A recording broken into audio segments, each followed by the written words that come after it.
Telugu cinema చరిత్రలో సంధ్య థియేటర్కి ప్రత్యేక స్థానం ఉంది. హైదరాబాద్ ఆర్టీసీ క్రాస్ రోడ్స్లో ఉన్న స్క్రీన్లో తమ అభిమాన హీరో సినిమా చూడాలని చాలా మంది ఫ్యాన్స్ కోరుకుంటూ ఉంటారు.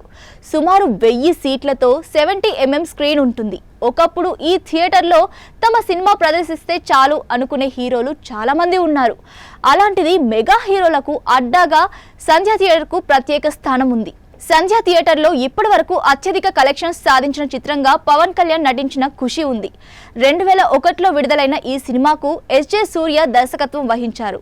ఈ మూవీ సంధ్య థియేటర్లో 1,56,00,000 రాబట్టి రికార్డు క్రియేట్ చేసింది. అయితే సుమారు 23 ఏళ్ల తర్వాత ఆ రికార్డును పుష్ప 2తో అల్లు అర్జున్ కొల్లగొట్టాడు. 24 రోజులకు గాను 1,59,00,000తో పుష్పరాజ్ దాటేశాడు. అయితే ప్రభాస్ కల్కి కూడా ఇక్కడ 1,43,00,000 కలెక్ట్ చేసింది. పవన్ నటించిన తొలి ప్రేమ 220 రోజులకు గాను 1,10,00,000 వసూలు చేసింది. అలా ఇప్పటి వరకు ఈ థియేటర్కు సంబంధించి ఉన్న రికార్డ్స్ను పుష్ప 2తో బన్నీ అందుకున్నాడు.